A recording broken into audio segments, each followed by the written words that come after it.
Muy buenos días. Le damos la más cordial bienvenida a la conferencia en línea, Formulación de Requerimiento en el marco de la Ley de Contrataciones del Estado. Le saluda Cecilia Rodríguez, coordinadora de capacitación y certificación de la Dirección de Normatividad de la Dirección General de Abastecimiento, y estaré a cargo de moderar esta reunión virtual durante la presente jornada. Esta actividad se realiza como parte de las labores de difusión de normativa del Sistema Nacional de Abastecimiento que ofrece la Dirección General de Abastecimiento del Ministerio de Economía y Finanzas. También les pedimos que registren su asistencia completando el link que aparece en la opción, en el chat, en la opción preguntas y respuestas del evento. El día de hoy nos acompaña Héctor Morales, coordinador de regulación de las adquisiciones de la Dirección General de Abastecimiento del Ministerio de Economía y Finanzas, y desarrollará el tema formulación de requerimiento en el marco de la Ley de Contrataciones del Estado. Adelante, Héctor. Bien, muy buenos días con todos. Es un gusto para mí participar en esta ocasión a fin de brindarles la presente exposición referida a la formulación de requerimiento en el marco de la Ley de Contrataciones del Estado. Como señaló Cecilia, mi nombre es Héctor Morales, soy coordinador de la Dirección de Adquisiciones de la Dirección General de Abastecimiento del Ministerio de Economía y Finanzas. Sigamos, por favor, con la exposición, que en este caso tiene un tema muy importante relacionado con la formulación de requerimiento en el marco del Sistema Nacional de Abastecimiento y concretamente respecto de lo que está establecido en la Ley de Contrataciones del Estado. Siguiente, por favor. Bien, bueno, como figura en la diapositiva, el objetivo principal de esta ponencia es brindar orientaciones acerca de cómo se debe formular adecuadamente los requerimientos en el caso de bienes, servicios u obras en el marco del Sistema Nacional de Abastecimiento. Siguiente, por favor. Para iniciar esta exposición es importante establecer unas definiciones importantes, ¿no? Respecto de lo que implica el Sistema Nacional de Abastecimiento, de acuerdo a lo que se viene implementando desde el año 2018 con la implementación de este sistema, ¿no? Y con la creación de la Dirección General de Abastecimiento como ente rector del mismo, ¿no? Digamos, anteriormente, digamos, la normativa de contrataciones principalmente se ha conformado por la Ley de Contrataciones del Estado y su reglamento, que regía, digamos, la contratación de bienes, servicios y obras que, digamos, las entidades de la administración pública efectuasen con fondos públicos, ¿no? Sin embargo, existía una problemática al respecto por cuanto, digamos, si bien es cierto, ese es un aspecto importante de lo que comprende el abastecimiento público, no es el único ámbito o aspecto que se debe abordar, ¿no? Y propiamente, si bien es cierto, el OCE ha tenido un papel preponderante a lo largo de todos estos años, ¿no?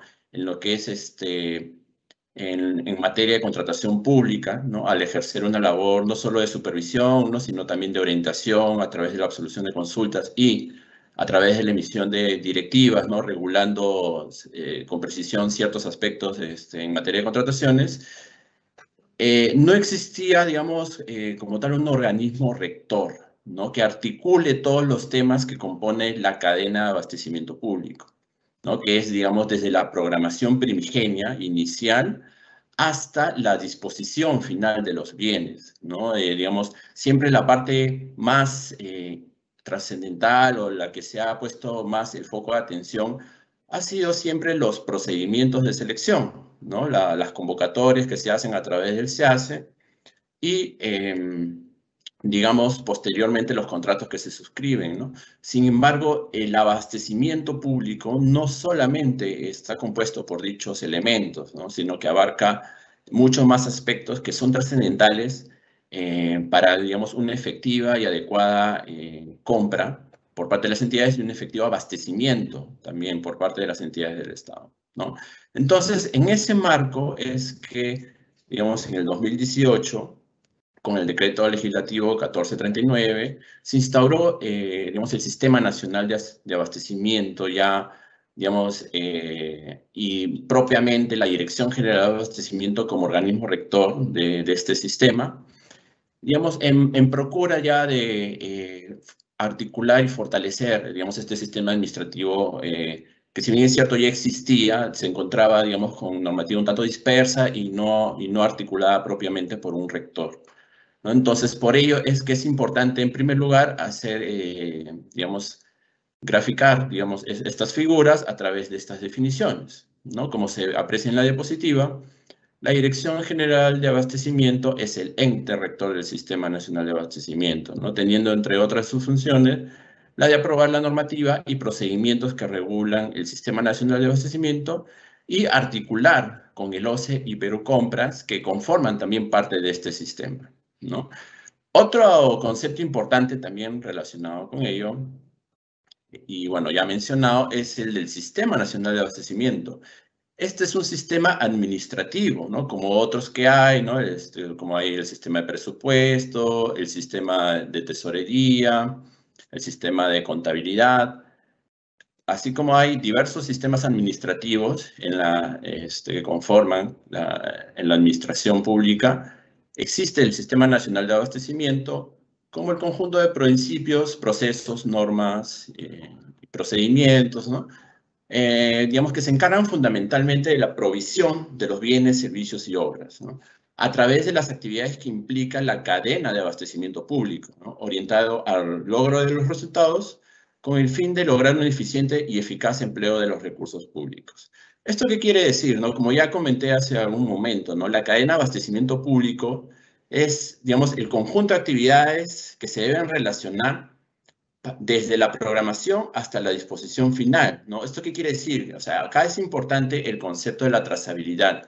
¿Y qué es esto? Digamos, es una, digamos, cadena de actividades que van desde, como se señaló, desde la programación, ¿no? Desde la que entidades empiezan a formular, digamos, y a planificar sus contrataciones, hasta, digamos, pasando por la selección, la contratación, y hasta la disposición final, ¿no? Hasta que llegue al usuario final, hasta que se finalice la contratación y se disponga, digamos, el producto de ello, digamos, conforme a lo que corresponda, ¿no? Toda esa cadena de actividades, digamos, es lo que compone la cadena de abastecimiento público.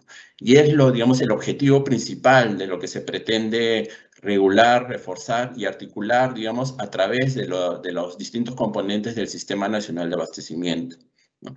Entonces, una vez dados estos conceptos principales, es que, digamos, entramos al tema que nos convoca en este caso, que es el del requerimiento. Siguiente, por favor.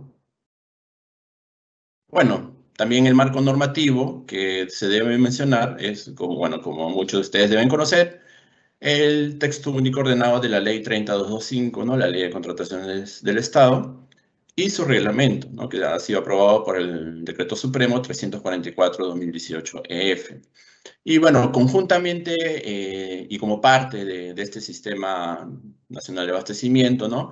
Como ya he indicado, digamos que la actual normativa que rige este sistema es el Decreto Legislativo 1439, que se expidió en el 2018, y su reglamento, ¿no? Que ha sido aprobado por el Decreto Supremo 217-2019-F. Siguiente, por favor.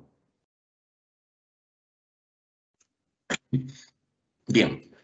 Dentro de las áreas involucradas en la gestión de esta cadena de abastecimiento público que he venido comentando, y para efectos del tema que nos contrae en este caso, que es la formulación de requerimiento, es importante, digamos, destacar el papel de un área involucrada importante, ¿no? En esta actividad, que es el área usuario, ¿no? Y que muchos seguro de ustedes deben conocer, ¿no? De acuerdo, conforme se aprecia en la diapositiva, responsable de identificar sus necesidades de bienes, servicios y obras para elaboración del cuadro multianual de necesidades. O aquel que, dada su especialidad y funciones, canaliza las necesidades de otros órganos o unidades orgánicas. Asimismo, se encarga de formular los requerimientos de los bienes, servicios y obras previstos en el cuadro multianual de necesidades, ¿no? ¿Y qué es importante destacar acá? El área usuaria, digamos, como es quien, digamos, parte la necesidad de lo que se requiere comprar para satisfacer sus necesidades, es el principal responsable de formular adecuadamente el requerimiento, ¿no? Y por ello tiene la obligación de asegurar la calidad técnica, la oportuna tramitación de dicho requerimiento y reducir la necesidad de su reformulación por errores o deficiencias, ¿no? Entonces, el área usuaria tiene un papel primordial en lo que se refiere a la formulación de requerimiento. Es en principio responsable de formularlo adecuada y técnicamente para que, digamos, no exista problemas posteriormente a realizarse el procedimiento de contratación que se lleve a cabo. Siguiente, por favor. Bien, ya entrando un poco más de lleno a lo que es el tema del requerimiento. Siguiente, por favor. Bien, hay una precisión inicial que deseo comentarles. La formulación del requerimiento, como ya les he comentado y como pasaremos a ver con mayor detalle en la siguiente diapositiva, comprende, digamos, lo que requiere de determinada dependencia para satisfacer sus necesidades que van en línea con los objetivos de la entidad pública de la cual se trata. Ahora bien, en el marco del Sistema Nacional de Abastecimiento, que como ya he comentado, digamos, involucra una serie de actividades que no solo se acotan a lo que comprende la Ley de Contrataciones del Estado, existen otras figuras que, digamos, comprende también o implica también la formulación de un requerimiento, pero que no se ciñe a lo que está establecido en la Ley de Contrataciones del Estado. Y son supuestos específicos que deseo comentarles de manera general en este momento, por cuanto, digamos, la extensión tal vez de la exposición no me lo permita, pero sí deseo destacar bastante la idea que existen otros supuestos, aparte de la ley de contrataciones, en donde se debe formular requerimiento. Por ejemplo, los supuestos que no están comprendidos, que son supuestos de inaplicación de la ley de contrataciones, ¿no? Como las compras menores a 8 IT, por ejemplo, ¿no? Ahí no es que se deba seguir todos los procedimientos formales que establece la ley de contrataciones, y así también, dependiendo de algunos regímenes, por ejemplo, también se pueden establecer reglas especiales, ¿no? Que son regímenes aparte de la ley de contrataciones, pero que sin embargo sí se debe destacar una idea principal, ¿no? Y que es que estos otros supuestos que no están enmarcados en la ley de contrataciones sí deben seguir los principios que inspiran la compra pública y sí deben tener parámetros objetivos y razonables igualmente para la formulación de su requerimiento, ¿no? Por ejemplo, ¿no? En compras fuera del ámbito de la ley de contrataciones, como por ejemplo pueden ser las contrataciones por montos menores a 8 UITs. Si bien es cierto, están fuera del ámbito de la aplicación de contrataciones, sí deben seguir ciertos parámetros igual para que, digamos, la compra se realice de manera oportuna, adecuada y técnicamente sustentada, ¿no? Se deben establecer, digamos, igualmente una indagación de mercado, se debe establecer técnicamente adecuadamente el requerimiento. Si bien es cierto, por ejemplo, y eso veremos ya con detalle más adelante, no existe la obligación de establecer requisitos de calificación en este supuesto de aplicación, sí debe, digamos, el área usuaria, en coordinación con el órgano de contrataciones, establecer ciertos parámetros que igual impliquen un cumplimiento por parte del proveedor mínimo para que la contratación se lleve a cabo de manera adecuada. Esta es la idea principal que deseo destacar en este momento. No entraremos en mayor detalle, digamos, en estos otros supuestos porque, digamos, son, como les digo, excede un poco la extensión de la presente ponencia, pero tal vez, digamos, probablemente más adelante sí podamos ahondar en ello. Pero en esta ocasión vamos a entrar en la segunda figura que vemos en la diapositiva con mayor énfasis, ¿no? Que es la formulación de requerimiento en el marco de la Ley de Contrataciones del Estado, ¿no? Que es lo que más se conoce actualmente, lo que más, digamos, emplean los operadores y los logísticos, ¿no? En las entidades del Estado. Y por ello es que, digamos, a continuación pasaremos a ver los principales aspectos de esta segunda parte. Siguiente, por favor.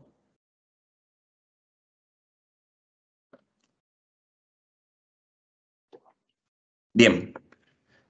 En cuanto a la regulación prevista en la normativa de contratación pública, perdón, específicamente en el tubo de la Ley de Contrataciones, Vemos que, de acuerdo con el artículo 16 del TUO, el área usuaria es quien debe requerir los bienes, servicios u obras a contratar, ¿no? Como ya hemos comentado, es el responsable de formular las especificaciones técnicas, los términos de referencia o el expediente técnico, así como los requisitos de calificación, además de justificar la finalidad pública de la contratación.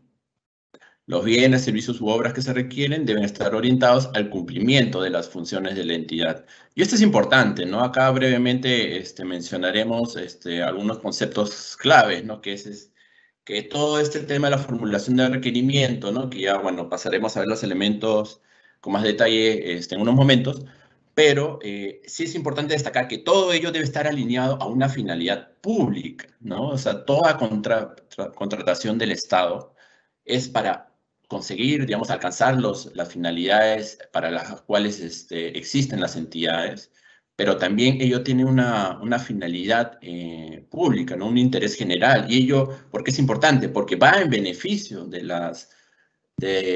una colectividad, digamos, del Estado, ¿no? Y de los beneficiarios de las contrataciones, ¿no? En las obras que realizan las municipalidades, los gobiernos regionales, al momento de formular sus requerimientos, obviamente deben tener en cuenta la finalidad pública que deben tener todas estas contrataciones. No solamente es que la entidad se satisfaga para sí, digamos, al comprar, por ejemplo, mobiliario o al comprar los elementos que requiera para funcionar, ¿no? Sino que todo ello es a fin de brindar un servicio, una labor, digamos, que digamos, implica un beneficio, ¿no? A los ciudadanos, ¿no? Y es por ello que es importante destacar que toda esta formulación de requerimientos siempre tiene que estar orientado como directriz a esa finalidad pública, ¿no?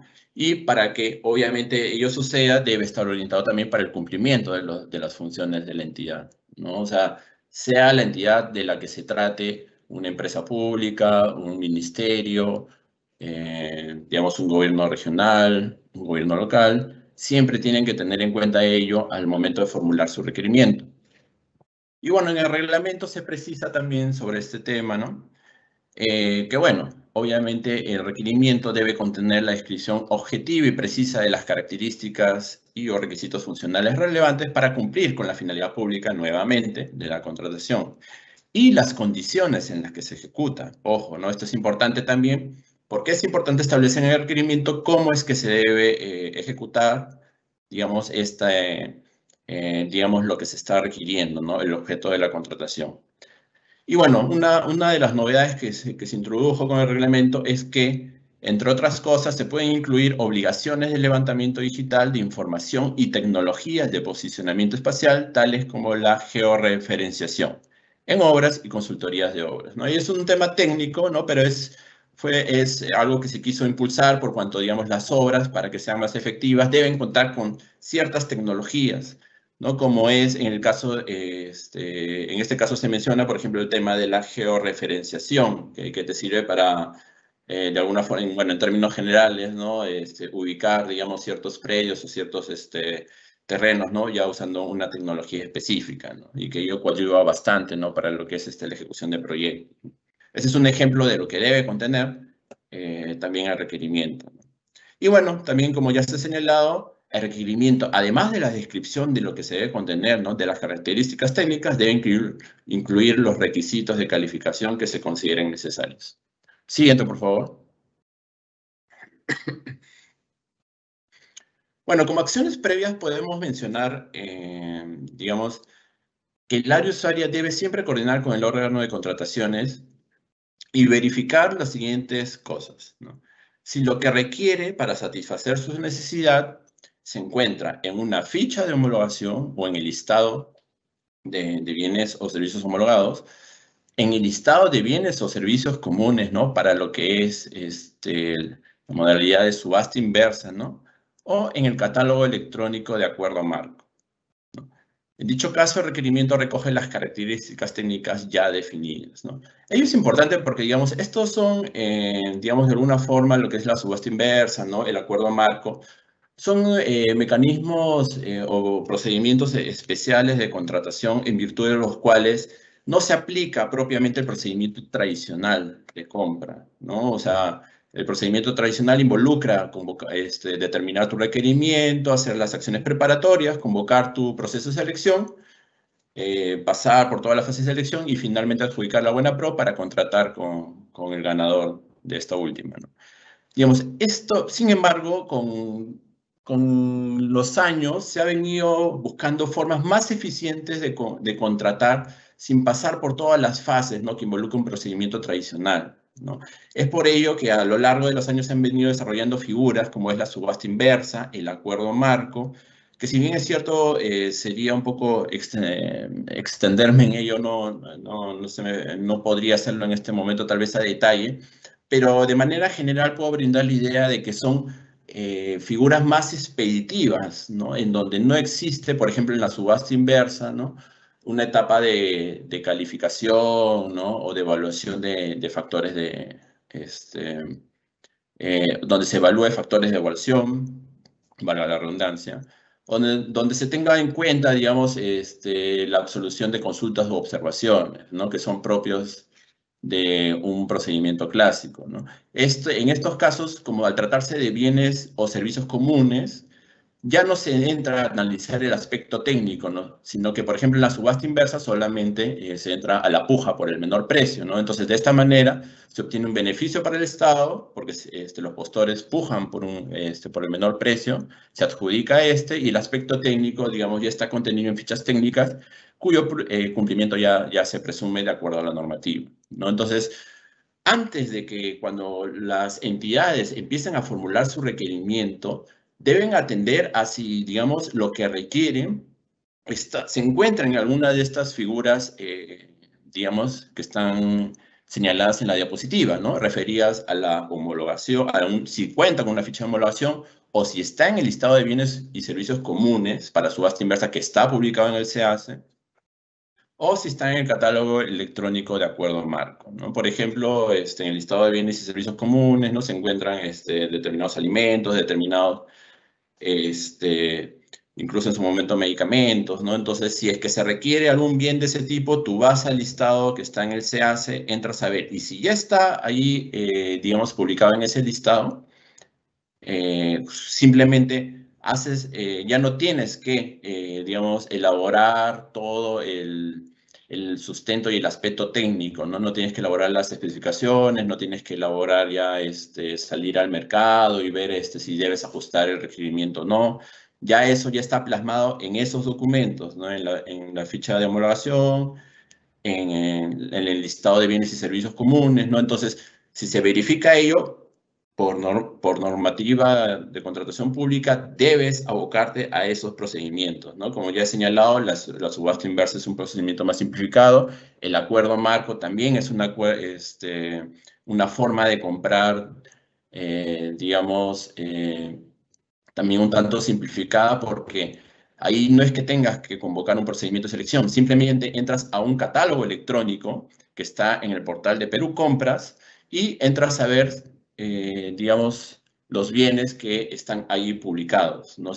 Y si es que, digamos, si de acuerdo a tu requerimiento se alinea con los bienes que están publicados en ese catálogo de acuerdo marco, simplemente, como en un carrito, en un cualquier portal de internet, ¿no?, como Amazon o en cualquier tienda virtual, ¿no?, donde uno entra a comprar, simplemente selecciona, se emite la orden de compra y se perfecciona la contratación ya para que el proveedor haga entrega de eso, de lo que se requiera y que haya sido establecido en ese catálogo, ¿no? Entonces, todo esto como acción previa para lo que es, digamos, la formulación de requerimiento. Siguiente, por favor.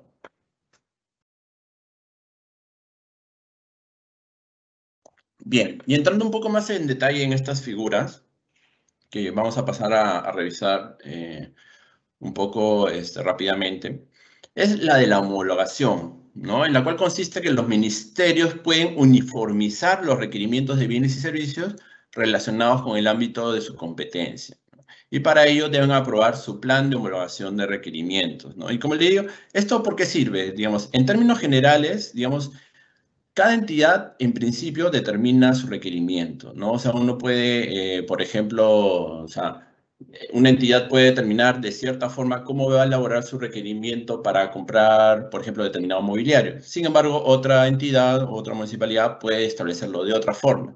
Y así cada entidad puede establecer, conforme al sustento que estime conveniente, digamos, la forma como determina su requerimiento, siempre obviamente siguiendo los parámetros que están establecidos en la normativa, ¿no?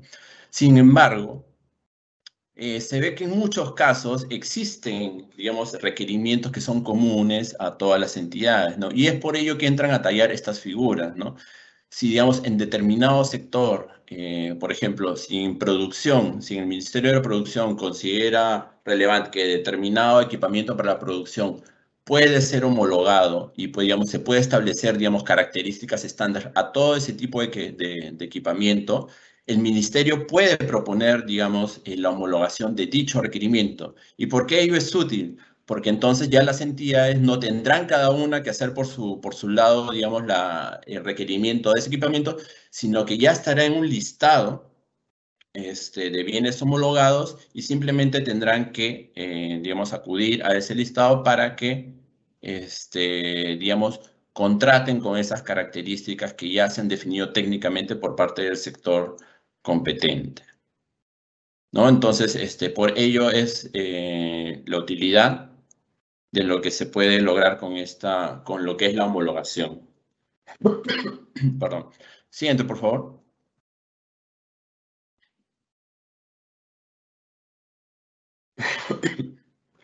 Bien, para lo que es el requerimiento, es importante tener en cuenta lo siguiente.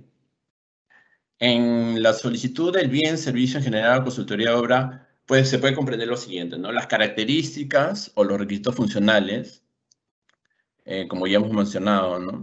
Que podría indicar que la prestación se ejecute bajo las modalidades de concurso, oferta o llave en mano, ¿no? Y esto es importante porque, ¿no? Digamos, el área usuaria, como ya he comentado, que siempre puede determinarlo en coordinación con el órgano de contrataciones, tiene que ver cómo va a satisfacer sus necesidades, ¿no? Entonces, por ejemplo, si hablamos de un proyecto, por ejemplo, una obra de gran envergadura, un hospital, se puede determinar si este hospital se construye simplemente lo que es la estructura física o si se requiere, digamos, que también cuente con equipamiento, ¿no? El equipamiento del hospital puede conllevar también la contratación de bienes, ¿no? Que, digamos, para implementar este equipamiento, si lo considera técnicamente viable y eventualmente puede ser lo más beneficioso para la entidad.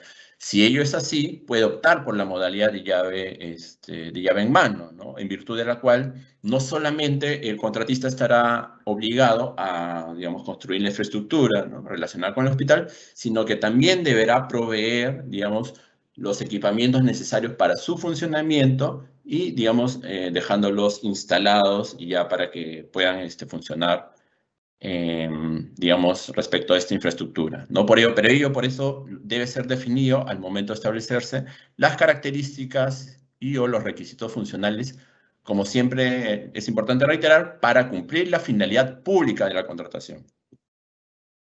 Posteriormente, es importante establecer también las condiciones en las que se ejecutará la contratación, ¿no?, que podría incluir disposiciones previstas en normas técnicas de carácter voluntario.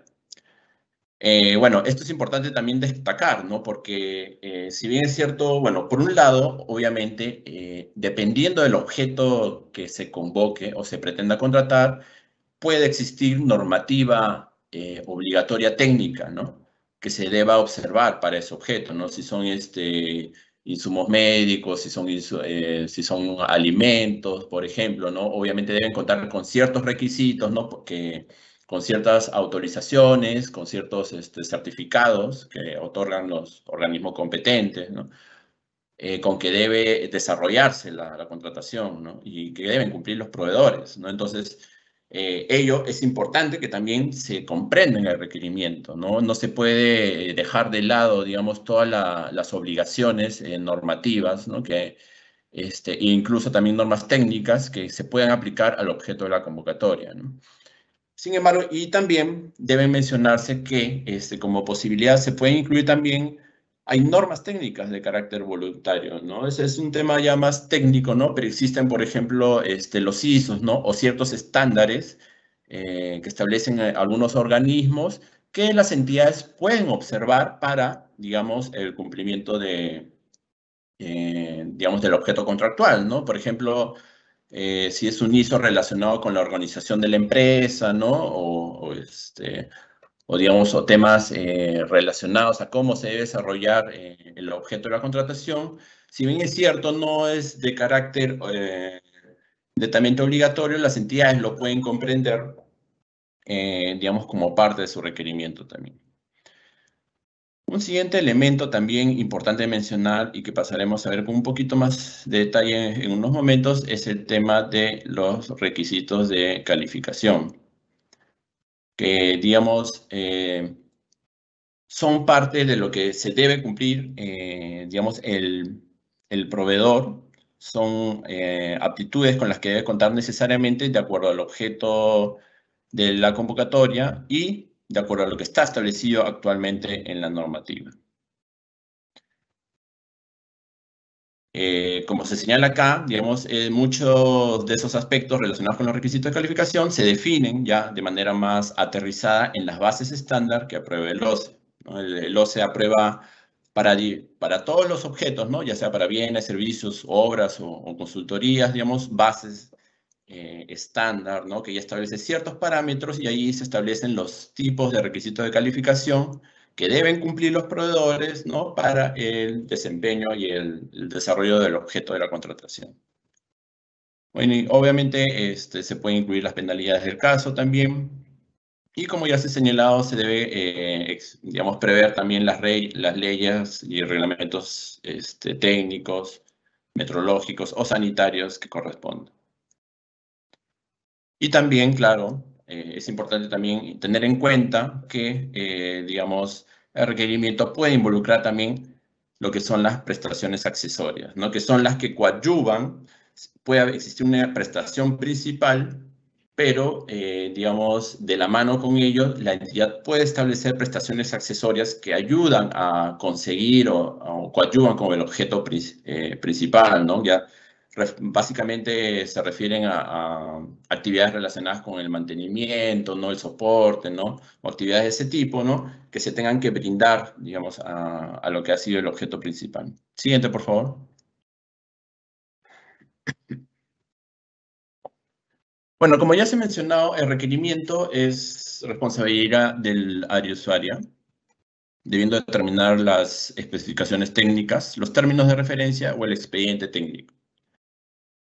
Sin embargo, también pueden ser formulados por el órgano encargado de las contrataciones de la entidad, ¿no? O sea, el hecho que el área usuaria sea el responsable no quiere decir que el órgano de contrataciones no pueda participar, o incluso la norma admite que los pueda elaborar, ¿no? Tal vez por su especialidad, o dependiendo del objeto del cual se trate, digamos, el órgano de contrataciones, ¿no? Que puede ser el área logística o abastecimiento, puede proponer, digamos, o puede elaborar estas características técnicas. Sin embargo, si este es el caso en que el órgano de contrataciones formule requerimientos, siempre debe ser aprobado por el área usuaria, ¿no? Porque, como le digo, es el principal llamado a ser responsable del requerimiento. Siguiente, por favor.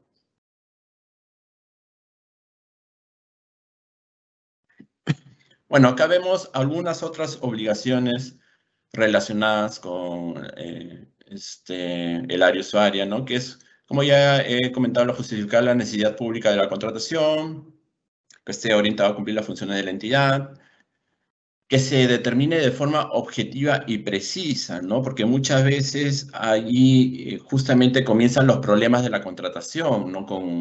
Y muchas veces allí está el éxito parte de la contratación, ¿no? De definir adecuadamente el requerimiento. Porque si no se define adecuadamente este aspecto del requerimiento, posteriormente al final se va a contratar algo o que no sirve a la entidad o que no necesitaba la entidad, inclusive, ¿no? Entonces, por ello es muy importante, digamos, determinar con precisión y objetividad lo que es el requerimiento, ¿no? Y también, bueno, otras obligaciones relacionadas, ¿no? Es que se debe asegurar la calidad técnica, lo que ya se ha mencionado. No se deben incluir exigencias desproporcionadas al objeto de la contratación que sean irrazonables o innecesarias referidas a la calificación de potenciales postores, que limiten o impidan la concurrencia de los mismos, ¿no? O se oriente la contratación hacia uno de ellos. Y también se debe proporcionar el mayor acceso, ¿no? En condiciones de igualdad, y no se debe crear obstáculos ni nuevamente direccionamientos que perjudiquen la competencia del mismo. Esta es una idea importante que me gustaría destacar, porque en muchos casos, lamentablemente, las entidades, por desconocimiento o también, por qué no decirlo, por casos de corrupción, direccionan las compras del Estado, ¿no? Las diversas contrataciones que tienen las direccionan a fin de favorecer a determinado proveedor, con el cual eventualmente se hayan podido poner de acuerdo o haya alguna especie de colusión inclusive, ¿no? Entonces, esto es ya con la línea actual, ¿no? Con lo que se requiere reforzar la integridad en las compras públicas, ¿no? Y todo lo que obviamente implica la lucha contra la corrupción.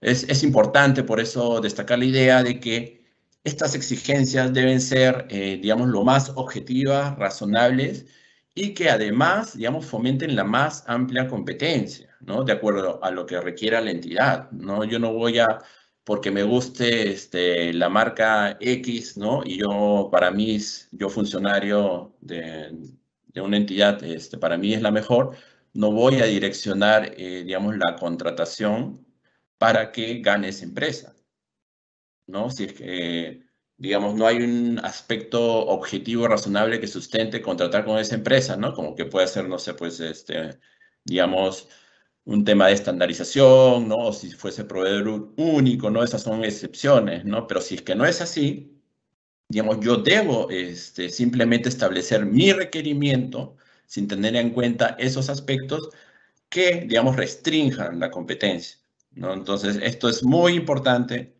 tener en cuenta al momento de elaborar los requerimientos, ya sea para bienes y servicios, sobre todo, ¿no? Que se da frecuentemente. Y bueno, en el caso de obras también ya es un poco más complejo, ¿no? Pero tampoco no está exento de los errores que se pueden cometer al momento de elaborar el requerimiento, ¿no? Siguiente, por favor. Bien, bueno, pasando rápidamente y siguiendo con el rol del área usuaria, ¿no? Bueno, ya hemos mencionado que puede participar el órgano de contrataciones en su elaboración. Ya hemos visto también la descripción objetiva y precisa de lo que debe tener el requerimiento y, digamos, lo que está prohibido, ¿no? Esto, digamos, es un resumen de lo que hemos venido conversando y que deben tener en cuenta las entidades al momento de hacer su requerimiento. Ya, como he mencionado, no se puede hacer referencia a la fabricación, procedencia, marcas o tipos específicos, ¿no? Salvo que se oriente, que oriente la contratación, salvo que se trate de un procedimiento de estandarización, ¿no? Un procedimiento de estandarización es cuando la entidad requiere adquirir determinados bienes o servicios, o bueno, o el objeto contractual que se trate de determinada marca. Por ejemplo, ¿no? El ejemplo clásico son los toners, ¿no? O algunos componentes de equipos de cómputo, ¿no? Si yo tengo una impresora de determinada marca, lo razonable es que yo deba usar técnicamente sustentado, o sea, toners de la misma marca. Entonces, si es que ello está sustentado así porque un genérico lo puede tal vez malograr o puede afectar la garantía, entonces yo llevo a cabo un procedimiento de estandarización aprobado por el titular o funcionario competente, y una vez que se realice ello, ya puedo convocar mi procedimiento de selección para contratar con determinado proveedor que me oferte esa marca, ¿no? Ahora, ello no quiere decir que contrate a dedo con un proveedor, porque en el mercado pueden existir diversos proveedores que me oferten una marca X de toners de impresora, ¿no? Entonces, igual yo tengo que convocar mi procedimiento competitivo, pero haciendo referencia a esa marca, pero solo en ese supuesto, ¿no? En el supuesto que se haya llevado a cabo un procedimiento de estandarización en función al equipamiento preexistente que yo ya tenga, ¿no? Y que por ello requiera la marca de ese equipamiento que ya tengo para que, digamos, este siga funcionando adecuadamente, ¿no? Esa es la razonabilidad de llevar a cabo un procedimiento de estandarización. Siguiente, por favor. Y bien, avanzando un poco y haciendo referencia también a lo que debe tenerse en cuenta al momento de formular requerimientos, son los principios, obviamente, que rigen toda contratación pública, ¿no? Como ya he señalado, ¿no? Se debe procurar la más amplia concurrencia y competencia de postores, ¿no? Y también se debe tener en cuenta el principio de vigencia tecnológica, ¿no? Que tiene que ser por un uso determinado y previsible tiempo de duración, ¿no? Posibilidad de adecuarse, integrarse y repotenciarse, ¿no? O sea, no debo comprar solamente por así decirlo, lo más barato o lo que me sirva, pues, para este mes, ¿no? O sea, si es que ello tal vez pueda ser a corto plazo lo más económico, pero, digamos, pudiendo comprar algo que, digamos, tenga, digamos, mejores prestaciones y que pueda costar un poco más, pero me pueda servir por un año, por ejemplo, ¿no? En vez de por unos meses, ¿no? O sea, ahí también hay que tener en cuenta todos esos aspectos al momento de terminar el requerimiento. Siguiente, por favor. Un tema importante también relacionado con la formulación de requerimiento es la prohibición de fraccionamiento. Como vemos en la diapositiva, esta prohibición está, digamos, destinada, ¿no?, a evitar que, digamos, por decirlo de manera coloquial, se partan, digamos, un requerimiento, digamos, importante, ¿no?, que involucre contratar, digamos, mediante un procedimiento grande, a fin de llevar a cabo procedimientos de menores cuantías o que incluso estén exentas del ámbito de la ley de contrataciones, ¿no? Se hace con el fin de que no se hagan estas prácticas, ¿no?, para eludir las formalidades de la ley de contrataciones, ¿no? Es dividir la contratación prácticamente, ¿no?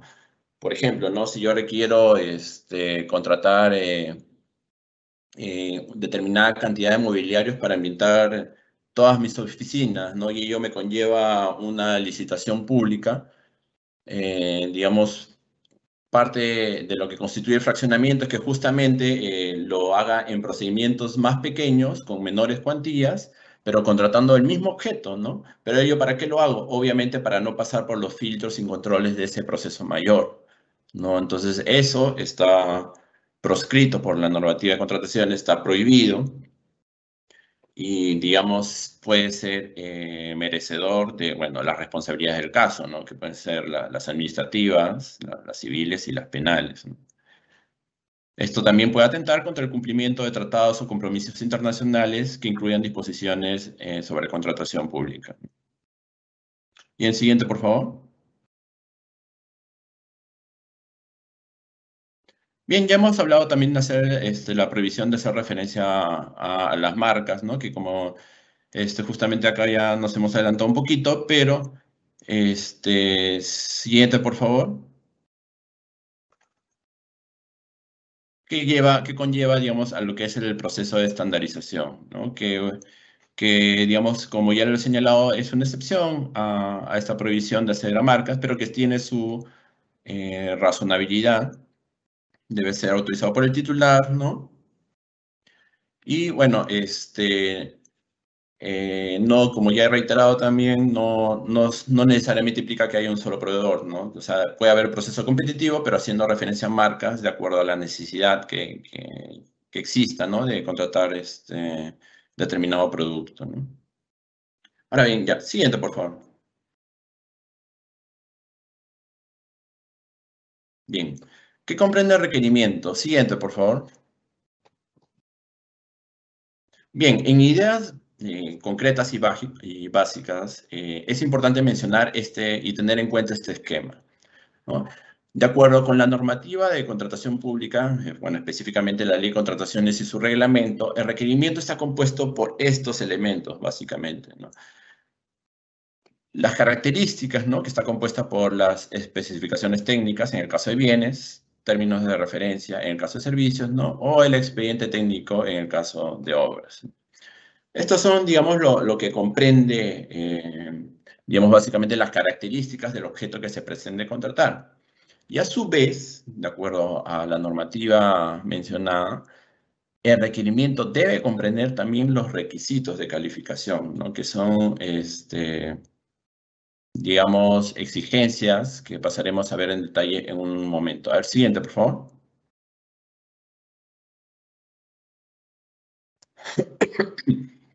Bien, para la formulación de requerimiento, y esto ya también como pautas generales, debemos tener en cuenta, en primer lugar, el objeto de la contratación, ¿no? Como ya se ha mencionado, los objetos básicamente son bienes, servicios, consultorías u obras. Entonces, para cada uno de estos bienes se debe tener en cuenta ciertas características, ¿no? Para, digamos, la formulación de requerimiento, para saber cómo es que se debe contratar, digamos, el objeto, ¿no? En lo que es el caso de bienes, ¿no? Por su propia naturaleza, es importante determinar la cantidad de lo que se va a contratar, ¿no? Si es que son, por ejemplo, alimentos, mobiliario, todo lo que sea, pues, bienes fungibles, ¿no? Bienes, que involucren, ¿no?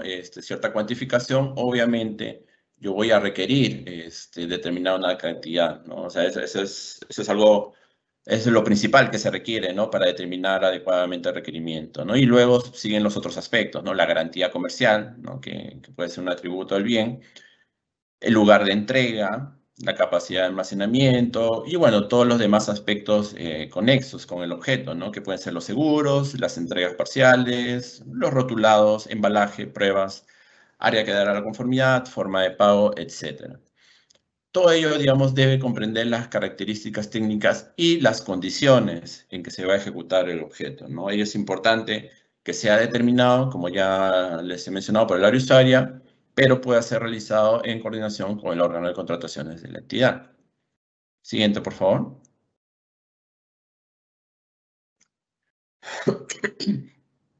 Un aspecto importante también y que nos estaban consultando, digamos, con ocasión de este evento, es, digamos, lo que debe comprender también en relación con las prestaciones accesorias, ¿no? Como ya comenté hace unos momentos, existe una prestación principal, ¿no? Que es, digamos, lo que satisface, digamos, la necesidad de la entidad en relación con cierto objeto.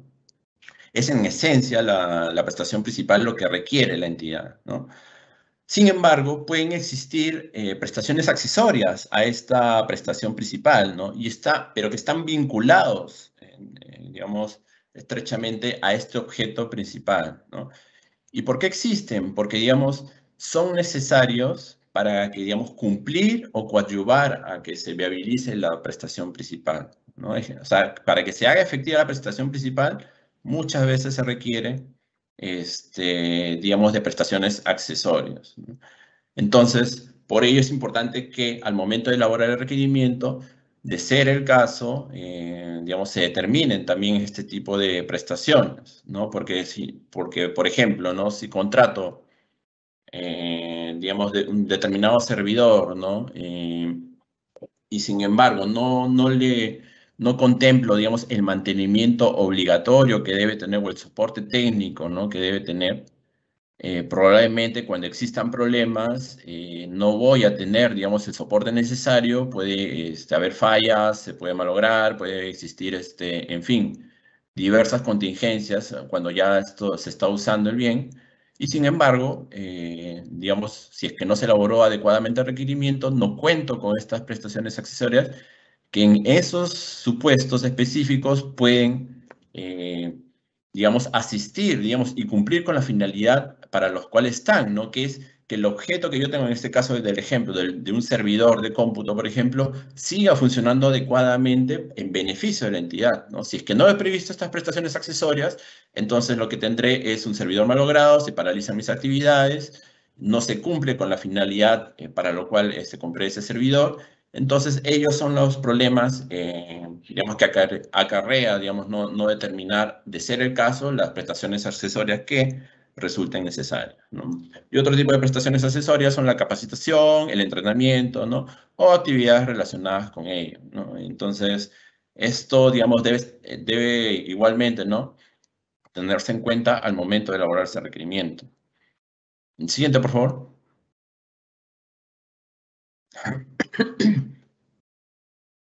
Bien, bueno, y por su parte, en el caso de servicios, es importante tener en cuenta también determinados aspectos, ¿no? Como el detalle de las actividades que se deben realizar, el lugar de la ejecución, el número de puestos y su perfil, ¿no? Y el plazo de ejecución. Ello porque es importante, ¿no? Porque ello puede incidir en cómo se va a prestar la prestación y obviamente también va a incidir posteriormente cuando se determine el costo, ¿no? De la contratación, ¿no? No es lo mismo que digamos, si yo me encuentro en la ciudad de Lima, realice la prestación en un lugar alejado, ¿no? Y que a comparación de que lo realice acá mismo, ¿no? Todo ello puede variar, digamos, las condiciones en las que se puede prestar el servicio, ¿no? Si es un lugar urbano o rural, se pueden emplear distintas cosas, ¿no? Entonces, todo ello debe ser definido también al momento de establecer el requerimiento en el caso de servicios, ¿no? Y lo relacionado al número de puestos mínimos se refiere al personal, ¿no? Con que debe contar el proveedor para hacer determinado servicio, ¿no? Por ejemplo, bueno, servicios recurrentes, ¿no? Como es el servicio de vigilancia, el servicio de limpieza, bueno, eventualmente otro tipo de servicios, mensajería, en fin, lo que requiera la entidad puede establecer determinados puestos mínimos que debe contarse para que se ejecute, digamos, ese servicio, ¿no? Digamos, por lo general se designa un supervisor, ¿no? Alguien que esté a cargo, ¿no? Y un número de puestos mínimos también de los operarios, ¿no? Que van a cumplir con la prestación, ¿no? Y la entidad, al momento de establecer el requerimiento, no solo debe establecer estos cargos, ¿no? Sino también su perfil, ¿no? Una experiencia mínima, una especialización, algún estudio, ¿no? Digamos, algunas características con que deba contar este personal para que, digamos, cumplan adecuadamente la prestación, ¿no? Y obviamente el plazo de ejecución, que, digamos, es una condición contractual importante, si no la más importante, ¿no? Para este tipo de casos, que obviamente también tiene que ser definido en el requerimiento. Siguiente, por favor.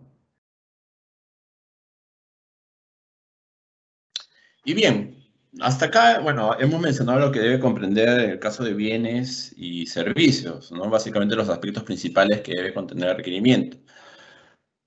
Pero en el caso de obras existe algo, digamos, un documento adicional que se debe tener en cuenta, ¿no? Y que es el conocido como el expediente técnico de obra, ¿no? ¿Y qué es el expediente técnico de obra? Es el conjunto de documentos que comprende la memoria descriptiva, especificaciones técnicas, los planos, metrados, el presupuesto de obra, la fecha de determinación del presupuesto de obra, análisis de precios, el calendario de avance de obra valorizado, fórmulas polinómicas y, bueno, otros aspectos técnicos, ¿no? Relacionados con el estudio de suelos, estudio geológico, de impacto ambiental u otros complementarios. Esto, bueno, acá se han mencionado varias figuras digamos, de naturaleza técnica, pero básicamente, pues, es el documento técnico que se debe elaborar fundamental para ejecutar una obra, ¿no? En el expediente técnico está toda la información que debe contar un contratista para ejecutar la obra. Y esto porque es importante, ¿no? Porque, digamos, una obra, dada su complejidad, requiere de ciertos parámetros técnicos para que ésta se ejecute en las mejores condiciones técnicas, en el tiempo adecuado y de la forma más adecuada, ¿no? Y, digamos, dada la diversidad de obras que pueden haber, obviamente ahí es un tema bastante especializado. Digamos, donde entra bastante también el tema de los estudios técnicos, ¿no? Los estudios, por ejemplo, ahí se menciona el estudio de suelo, el estudio geológico, impacto ambiental, ¿no? Digamos, tal vez las obras más, digamos, por decirlo de una forma que no revisten tanta complejidad son las edificaciones, ¿no? Los edificios, digamos, ya existe, digamos, una forma de construirlos, y no involucra tampoco realizar mayores actividades como en otros casos de excavación, no te sabes con qué suelo te vas a encontrar, como en las obras de saneamiento, por ejemplo, o en las obras que se tiene que cavar un túnel, ¿no? A veces no sabes qué te vas a encontrar y todo ello, para evitar riesgos y contingencias, se tiene que prever en el expediente técnico. ¿Ya? Digamos, de manera general, es una forma en que puedo explicar, ¿no?, la importancia del expediente técnico de obra, pero básicamente en este tipo de proyectos es allí donde se plasma el requerimiento, ¿no? Y para ello, las entidades, por lo general, contratan un consultor especializado que, digamos, elabora el expediente técnico de acuerdo a la obra que se trate y finalmente es aprobado por la entidad, ¿no? Básicamente, digamos, debe contener, digamos, todos los aspectos para la ejecución de la obra y por ello también, para cerrar la idea, es que debe ser lo mejor elaborado posible, porque, digamos, muchos de los problemas que ocurren en las obras es justamente contar con un expediente técnico deficientemente elaborado, ¿no? Muchas veces o lo han elaborado mal, por escatimar gastos, por ejemplo, en la contratación del consultor, ¿no? O no está actualizado, ¿no? Lo elaboran, por ejemplo, han elaborado un expediente del 2015 y lo usan para ejecutar la obra del 2020. Y, digamos, las condiciones del suelo, las condiciones, los materiales pueden haber cambiado, en fin. Ahí ocurren muchos problemas, ¿no? Entonces, por eso se debe tener bastante cuidado al momento, si se pretende, digamos, incurrir en los menores riesgos de una obra. Lo principal es, entre otras cosas, elaborar un buen expediente técnico, ¿no?, que básicamente contiene el requerimiento en el caso de obras. Siguiente, por favor.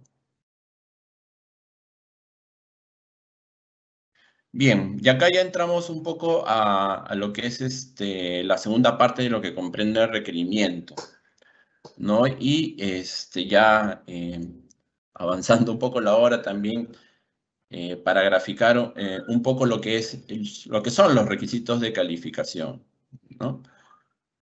Los requisitos de calificación igualmente deben ser elaborados por el área usuaria como parte del requerimiento, atendiendo a las disposiciones establecidas en la base estándar del OCE.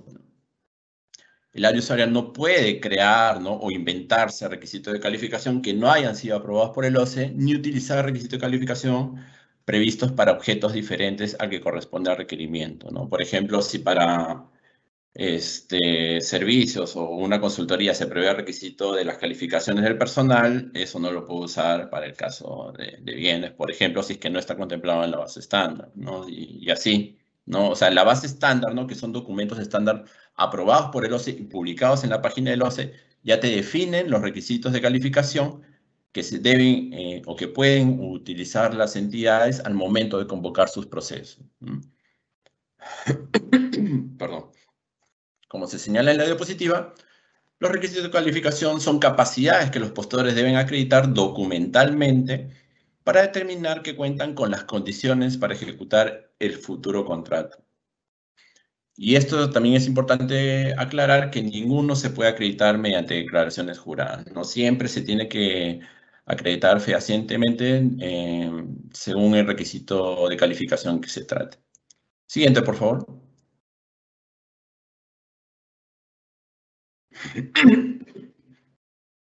Una idea importante a destacar es que estos requisitos de calificación no deben ser confundidos con las acreditaciones de las especificaciones técnicas o los términos de referencia, que se exigen en el listado de documentos de presentación obligatoria de las bases, ¿no? En dicho listado, la base estándar se ha precisado que, de requerir la entidad la acreditación de especificaciones técnicas o términos de referencia, mediante documentos adicionales, aquella no puede estar vinculada a los requisitos de calificación, ¿no? Y esto porque, bueno, acá para, aclarar un poco la idea, ¿no?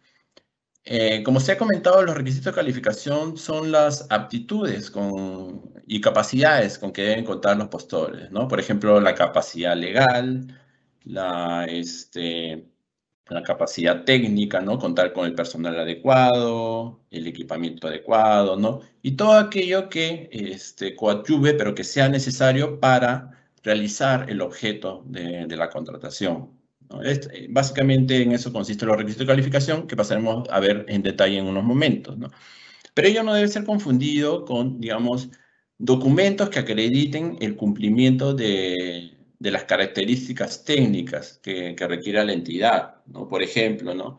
Digamos, las bases estándar tienen como uno de sus documentos obligatorios una declaración jurada de que lo que te está pidiendo la entidad, ¿no? que realices, tú la vas a cumplir, ¿no? Que tú cumples esas características técnicas, ¿no? Que bueno, que, digamos, el bien cuenta con todas las características que se requieren, ¿no? Bueno, en el caso de computadoras, por ejemplo, que se requiera, digamos, que tenga un nivel que sea Intel 5, por ejemplo, ¿no? Que tenga,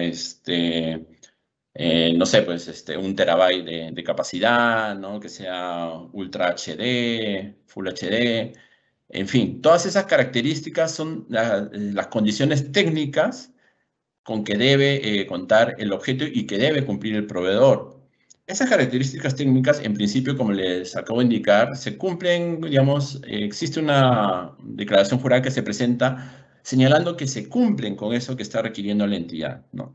Sin embargo, la norma faculta y la base estándar faculta a que, si la entidad lo considera necesario, presentes como parte de los documentos obligatorios alguno que acredite esas características técnicas. No sé, por ejemplo, algún catálogo, algún documento relacionado con esas especificaciones que acabo de nombrar a manera de ejemplo, ¿no? Ello ya queda, digamos, a facultad de la entidad y, de ser así, lo tiene que poner digamos, en el listado de documentos, ¿no? Que se deben presentar en la oferta. Estos documentos, ¿no? Que pueden ser, no sé, pues catálogos, alguna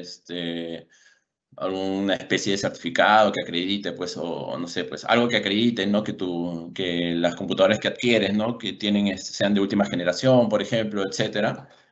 Eso no se debe confundir con lo que son los requisitos de calificación, ¿no? Los requisitos de calificación que pasaremos a ver en unos momentos, eso, digamos, está definido en la base estándar, se acredita con otros documentos y, digamos, de acuerdo al objeto de la contratación, cada una tiene su particularidad. Siguiente, por favor. Entrando ya un poco más a detalle, los requisitos de calificación, como ya me adelanté un poco, bueno, uno de ellos puede ser el de la capacidad legal, la experiencia del postor, ¿no? Que es uno de los más importantes, obviamente, la capacidad técnica y profesional, ¿no? Referido al equipamiento, ¿no? Y al personal clave con que debe contar, y la solvencia económica, pero solo en el caso de obras. Siguiente, por favor.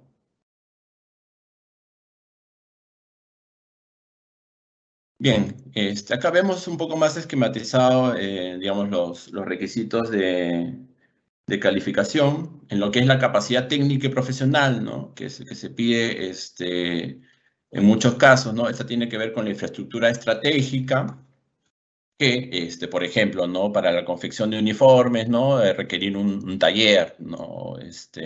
O alguna infraestructura de ese tipo, ¿no? Para el equipamiento estratégico, ¿no? Por ejemplo, si se requiere realizar un servicio, ¿no? de asfaltado, ¿no? O un tipo de obra, ¿no? Obviamente el proveedor debe contar, pues, con cierto equipamiento, ¿no? Necesario, ¿no? Una planadora, una excavadora, en fin, todo eso forma parte de los requisitos de calificación y debe ser determinado igualmente por el área usuaria al momento de establecer el requerimiento. El personal clave igual, ¿no? Como ya he mencionado, ¿no? En el caso de obras, por ejemplo, el supervisor, bueno, los especialistas, ¿no? Perdón, en el caso de obras, el residente, digamos, el especialista en suelos, ¿no? El especialista en topografía, en fin, todo lo que la entidad considere que el personal necesario que debe participar en esa contratación, la entidad lo debe establecer a través de ese requisito de calificación, ¿no? Y bueno, dentro de lo que es las calificaciones, ¿no? Que no solamente la experiencia del personal clave, ¿no? Sino también las calificaciones con que debe contar es la experiencia por un lado y, digamos, el tema académico también por otro. Siguiente, por favor.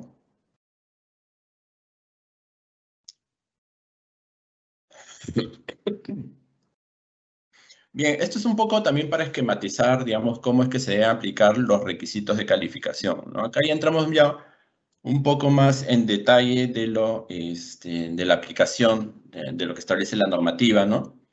Pero básicamente en ideas generales, ¿no? En lo que es como señalé al principio, ¿no? Se debe tener siempre en cuenta el objeto para definir cómo es que se establece el requerimiento y en este caso concreto, cómo es que se definen los requisitos de calificación, ¿no? Si es en el caso de consultorías en general, se aplican los requisitos de calificación a todos los postores, ¿no? Igual en el caso de consultoría de obras, ¿no? Sin embargo, en el caso de bienes y servicios, se aplican tan solo al primer y segundo lugar, y en el caso de obras, solo se aplican a los que queden en el primer y el cuarto lugar, ¿no? Se ha creído conveniente establecerlo de esta forma en función a la naturaleza de los objetos.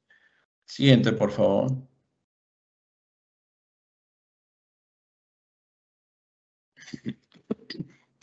Bueno, acá son algunos ejemplos, ¿no? De capacidad legal, ¿no?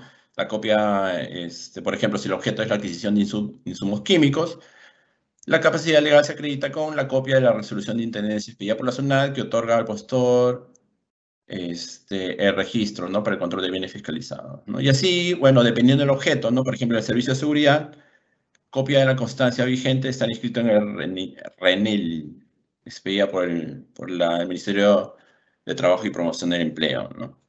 Y también el documento respectivo de la SUCAMIC. Y así, dependiendo, como les señalo, del documento, perdón, del objeto contractual que se trate. Siguiente, por favor.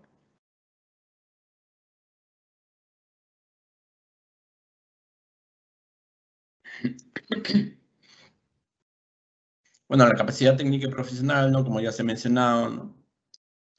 Se acredita en la oferta, tratándose de bienes, servicios en general y consultoría en general. Y esto sí es importante destacar, ¿no? Los requisitos de calificación en el caso de obras y consultoría de obras se acredita para la suscripción del contrato, ¿no? Digamos, en virtud de la naturaleza, digamos, un poco más compleja de estas contrataciones, ¿no? Ya sea en el caso de obras o de consultoría de obras, lo que se ha creído conveniente establecer actualmente es que la acreditación de la capacidad técnica y profesional sea, digamos, en una etapa posterior, ¿no? Digamos, a la fase de selección, ¿no? Sería la suscripción del contrato, ¿no? Y es que muchas veces también, a veces cuando se da la complejidad, ¿no? Incluso para proveedores que están o que vienen del extranjero, inclusive, ¿no? Acreditar estos aspectos en la fase de selección a veces puede ser un poco restrictivo, ¿no? Considerando, digamos, el trámite que implica contar con estas acreditaciones, ¿no? Entonces, como hay obras de gran envergadura muchas veces, ¿no? O consultorías también, ¿no? Que van de la mano con estas obras de gran envergadura, se ha creído conveniente establecer que la acreditación de la capacidad técnica y profesional, ¿no? O sea, de las calificaciones, ¿no? Del personal técnico se acrediten para la suscripción del contrato. Siguiente, por favor.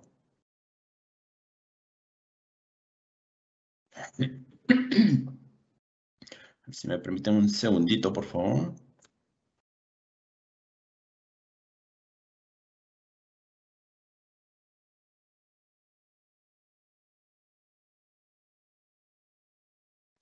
Bien, disculpen. En cuanto al equipamiento estratégico, también como ya había comentado, bueno, se debe acreditar básicamente digamos, de alguna forma constatando los siguientes aspectos, ¿no? Que el postor tenga o bien la propiedad o bien la posesión, ¿no? O bien el compromiso de compra, venta o alquiler u otro documento que acredite su disponibilidad, ¿no? O sea, por ejemplo, si un contratista se presenta para una obra y acredita su equipamiento, no todos su maquinaria, ¿no? Con la que va a trabajar, no es necesario que sea propietario, ¿no? Debe acreditar la posesión o el compromiso de compra, venta o alquiler, ¿no? O algún otro documento que acredite fehacientemente su disponibilidad. El siguiente, por favor. Bueno, el personal clave es también un requisito de calificación, ¿no? Que es parte del requerimiento y que debe ser establecido nuevamente tomando en cuenta el objeto de la contratación, ¿no? El área usuario es quien señala el personal mínimo para la ejecución de la prestación, su perfil mínimo y las actividades que debe desarrollar, ¿no? Así como identificar a aquel personal clave, ¿no? Digamos, y los aspectos principalmente que se califican, digamos, respecto a este personal es su formación académica, la capacitación que puede tener y algo clave también su experiencia, ¿no? O sea, estos son tres aspectos básicos que se deben definir, ¿no? Respecto al personal que compone el equipo, ¿no? Técnico del proveedor. Y una idea importante también, reiterando un concepto que siempre me gusta destacar, es que, digamos, a través de establecer estos requerimientos, estas características, no se debe tampoco buscar, porque se ha visto bastante también, no se debe buscar restringir la participación de proveedores, ¿no? Muchas veces las entidades exigen digamos, requisitos desproporcionados, exigen, digamos, calificaciones que en el mercado casi nadie tiene, ¿no? Tratando de justificarlo, ¿no? En la importancia de la contratación, ¿no? Pero siempre hay la obligación, obviamente, de acreditar pluralidad de proveedores, ¿no? En toda contratación, salvo que, digamos, existe una causa que justifique la inexistencia de ello. Pero en general, ¿no? Si no es el caso, siempre se debe establecer los requisitos de tal forma que las entidades satisfagan sus necesidades, pero que no resulten restrictivas para, digamos, la competencia que se debe fomentar, ¿no? Y mucho ocurre en los casos, ¿no? Muchas veces en las solicitudes de pronunciamientos que llegan al OCE, ¿no? Existe, digamos, observaciones en este sentido, en, digamos, cuestionar lo que son algunas exigencias desproporcionadas respecto de la formación, ¿no? Con que debe contar el personal, o la capacitación, ¿no? O su experiencia, ¿no? Piden a veces, no sé, 20 años, 30 años de experiencia, no sé, pues 1000 horas de capacitación, en fin, ¿no? Algunos casos son desproporcionados y ello obviamente puede atentar contra la competencia de proveedores, ¿no? Si bien es cierto, las entidades deben asegurar la calidad técnica de la contratación, ello no implica de modo alguno que se tenga que establecer estas medidas desproporcionadas, ¿no? Porque con medidas razonables y técnicamente sustentadas se puede establecer, se puede satisfacer adecuadamente el objeto de la contratación, pero a su vez no afectando la competencia que deben tener todas estas contrataciones, ¿no? Siguiente, por favor. Bueno, esto es en cuanto a la formación, ¿no? Una formalidad que se debe tener en cuenta para el registro de títulos, es algo más específico. Siguiente, por favor.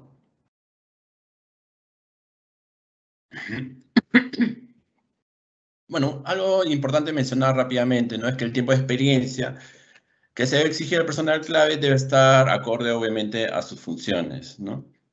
Como ya señalé, debe verificarse que en el mercado existan estos profesionales para que no se restrinja la competencia, ¿no? Igualmente debe ser razonable y siempre congruente, ¿no? Con el periodo con el cual se contrata, ¿no? O sea, las ideas claves es que siempre en todos estos requisitos de calificación exista, digamos, parámetros de razonabilidad y proporcionalidad, ¿no? No debe haber parámetros excesivos, ¿no? O que vulneren algún derecho. Siguiente, por favor.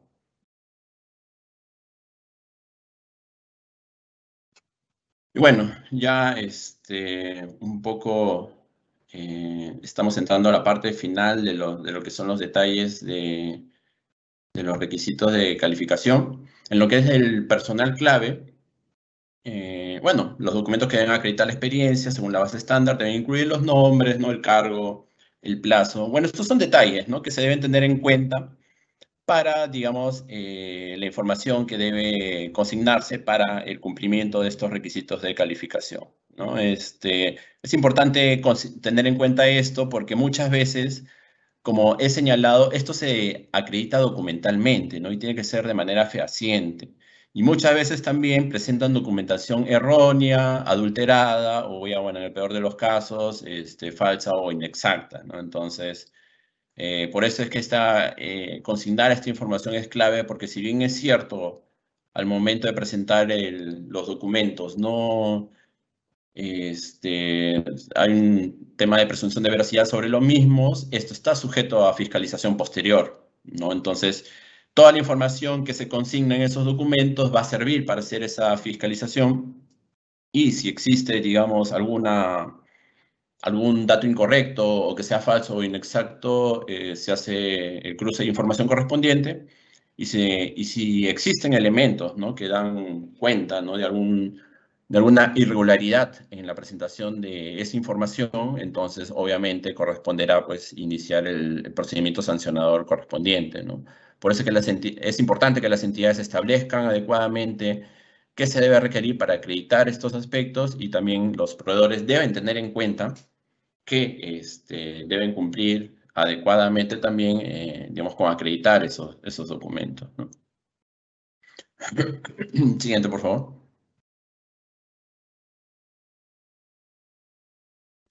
Bueno, un aspecto también que es recurrente en los pronunciamientos, ¿no?, tal vez un poco más a detalle, a comentario de lo que sucede en la casuística, es que se exige mucho como un requisito, pues, que determinados años de colegiatura, ¿no? Va en la línea de las medidas o exigencias un poco irrazonables o desproporcionadas, ¿no? Por ejemplo, para acreditar la experiencia o la especialidad te piden 30 años de colegiatura, ¿no? Sin embargo, puedo haber estado 30 años colegiados y no haber realizado mucha actividad, ¿no? Eso no me acredita propiamente algo sustancial, ¿no? Por ello es que, digamos, como se consigna en la diapositiva, ¿no? Esos aspectos no se deben considerar, ¿no?, para calificar la experiencia, ¿no? Digamos, en el caso del personal clave. Siguiente, por favor. Bueno, en el caso de obras, igualmente, ¿no? Lo que debe cumplirse para efectos de acreditar la formación, ¿no? Digamos, no se puede exigir que el plantel profesional cuente con otros grados académicos, títulos adicionales a lo que ya se está pidiendo, ¿no?, para acreditar, digamos, ese aspecto, ¿no? Perdón.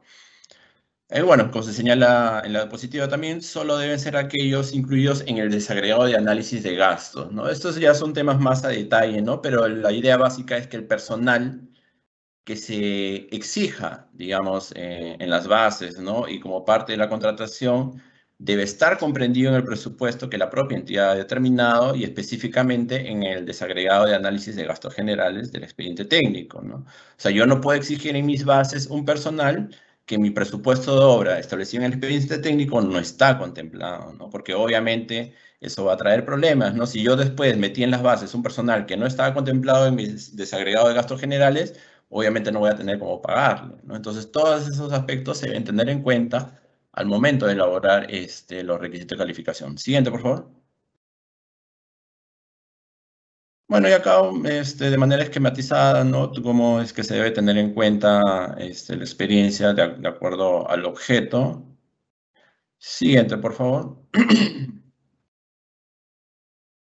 Y bueno, finalmente, digamos, en lo que se refiere a la solvencia económica, que no se refiere propiamente a la experiencia, pero sí a acreditar, ¿no?, en el caso de obras, que, digamos, o sea, cabe la posibilidad de que se exija que los proveedores acrediten contar con una espalda financiera, ¿no? O sea, una espalda segura, sustentada, ¿no?, que, digamos, respalde ante cualquier contingencia, digamos, financieramente al proveedor, ¿no? Obviamente esto, al tratarse de una obra que son de complejidad y de envergadura, es un aspecto que se tiene en cuenta para que, digamos, no exista, digamos, en la ejecución del proyecto otros, digamos, contingencias, ¿no?, paralizaciones que puedan afectar, ¿no?, a la obra, ¿no? Porque por lo general se trata de contar con una línea de crédito, ¿no?, por determinado monto, para acreditar este aspecto.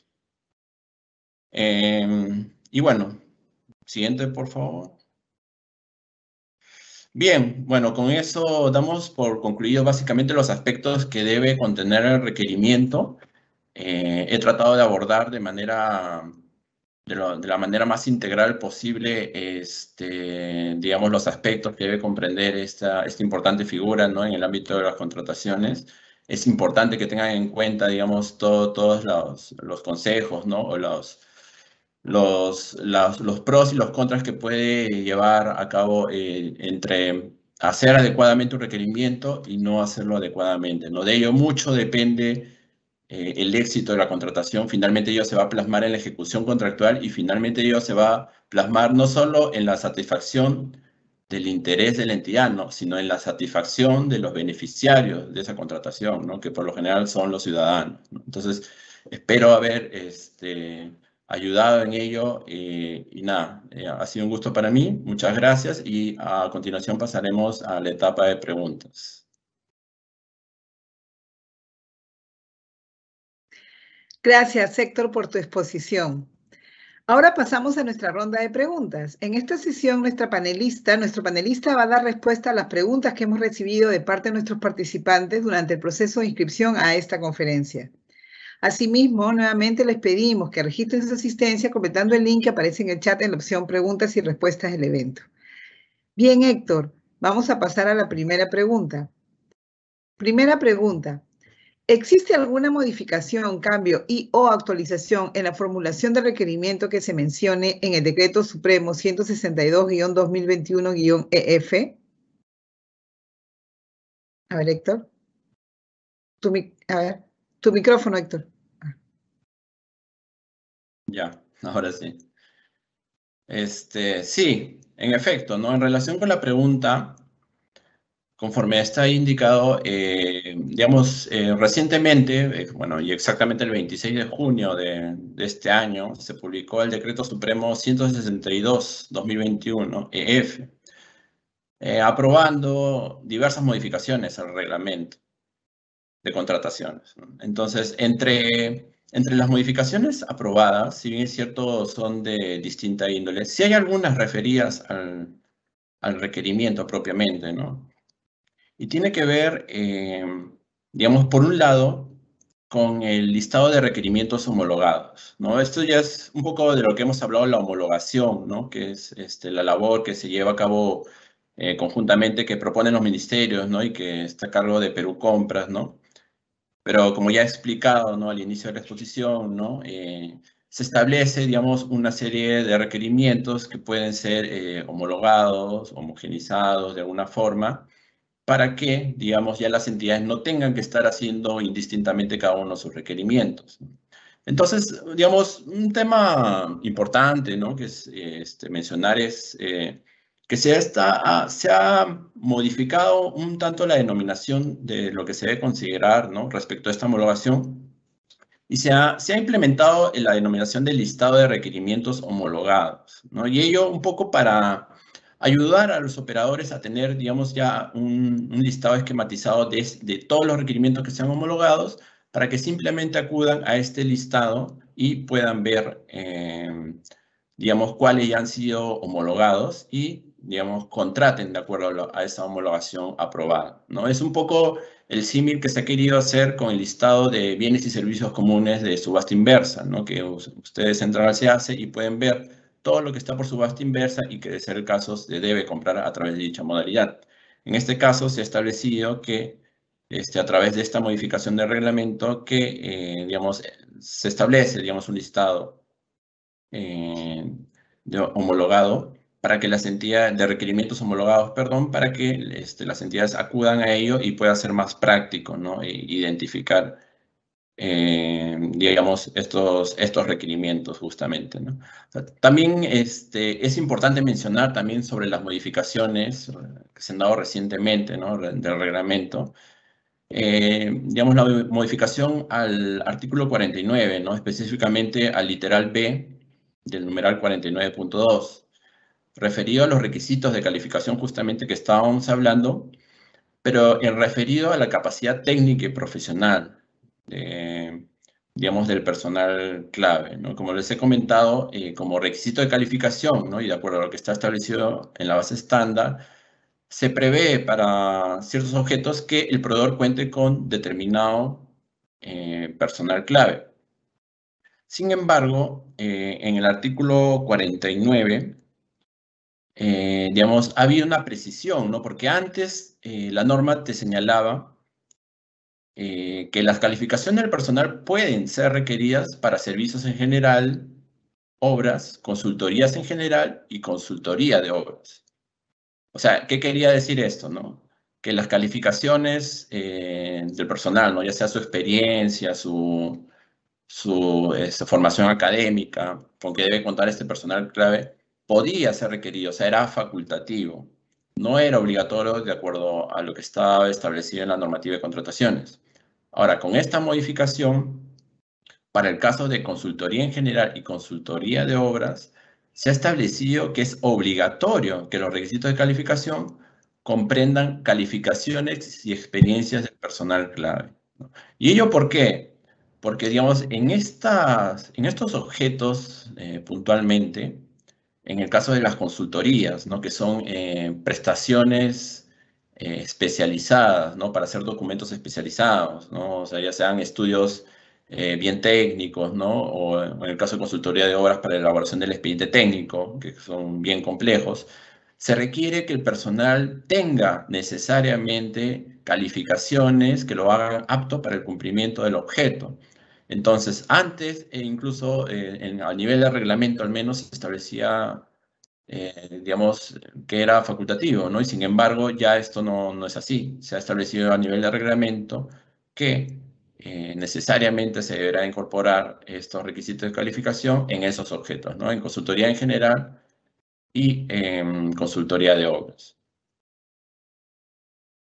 Bien, la siguiente pregunta. Muy bien, la siguiente pregunta es, ¿deberían considerarse las prestaciones accesorias en la adquisición de activos fijos, equipos médicos, como mantenimiento preventivo? ¿Cuál sería la diferencia entre una prestación accesoria y una garantía del bien? Bien, como tuvimos la oportunidad de comentar, ¿no? en una parte de la exposición, la prestación accesoria es la que está vinculada al objeto principal del contrato, ¿no? Y existe en función de esta prestación principal. ¿Pero para qué existe? Para, digamos, coadyuvar, ¿no? Para, digamos, lograr que el objeto principal se cumpla, ¿no? Entonces, de acuerdo a la pregunta, si se debe considerar prestaciones accesorias para adquirir activos fijos, ¿no? O sea, equipos médicos, por ejemplo. Dependiendo de qué equipos, obviamente sí puede ser necesario establecer prestaciones accesorias, ¿no? Como es el mantenimiento preventivo, ¿no? Ya lo hemos mencionado, ¿no? Incluso en la directiva de, perdón, de prestaciones accesorias se contempla, y en la normativa de contrataciones, ¿no? En el reglamento se contempla el mantenimiento como una de estas prestaciones accesorias, ¿no? Y ahora, su diferencia con la garantía del bien es básicamente, digamos, la prestación accesoria debe ser definido por el área usuario al formular el requerimiento, ¿no? Si es que es necesario o no contar con este mantenimiento, por ejemplo, eso ya lo hace bajo su responsabilidad, y si técnicamente corresponde, debe implementarlo. Pero la garantía del bien más, digamos, constituye, digamos, un atributo del propio bien, ¿no? O sea, no es que, digamos, sea, digamos, algo, si bien es cierto, puede haber similitud, ¿no? En que, digamos, puede ser algo accesorio relacionado con el objeto principal, más es, digamos, un atributo con que debe contar el bien. Por ejemplo, en el caso de la normativa de contrataciones, se contempla a la garantía comercial como un factor de evaluación, ¿no? Entonces, de ser el caso, bueno, en este caso no hemos tratado los factores de evaluación porque, digamos, no conforma propiamente parte del requerimiento. El factor de evaluación está destinado, digamos, a otorgar calificación adicional, digamos, a los proveedores para ver, obviamente, como se trata de una competencia, ver quién alcanza el mejor puntaje y, digamos, digamos, presenta la mejor oferta. Entonces, la garantía comercial se refiere a un atributo del bien que es, digamos, con que debería contar, o con que debería contar, mejor dicho, ¿no? Entonces, si un determinado proveedor presenta una garantía comercial para determinado equipamiento, digamos, ello eventualmente va a, digamos, plasmarse en el contrato, pero no es que se desarrolle necesariamente de manera accesoria, ¿no? O sea, va a surgir, digamos, en función de lo que se requiera de acuerdo a esa garantía, ¿no? Por ejemplo, la garantía comercial está ante cualquier defecto o digamos, imprevisto o falla técnica, ¿no? Que de determinado bien, pero, digamos, eso se va a dar de acuerdo a las circunstancias que se vayan dando en la ejecución del contrato, ¿no? O en el uso del bien, mejor dicho, ¿no? Ni siquiera en la ejecución del contrato. En el uso del bien puede usar eventualmente, y depende del momento, la garantía comercial. En cambio, la prestación accesoria no. La prestación accesoria es una obligación ya definida en el requerimiento y que sí o sí debe hacerse, ¿no? O sea, que no forma parte propiamente de un atributo del bien en este caso, sino que es una prestación adicional, o sea, accesoria a la principal, pero que se va a hacer de acuerdo a lo que se pacte en el contrato respectivo, ¿no? O sea, hay una regulación sobre eso, pero básicamente, digamos, ahí estarían las dos distinciones entre estas dos figuras, ¿no? Siguiente, Perfecto. por favor. Sí. ¿Es deber del área logística, devolver el pedido que el área usuaria no formuló correctamente? ¿Quién tiene el deber de orientar al área usuaria en la formulación de sus requerimientos a fin de no incurrir en devoluciones?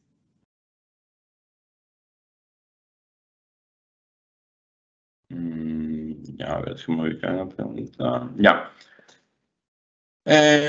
Bueno, respecto del tema de la devolución, obviamente eso es algo que se da mucho en la práctica, ¿no?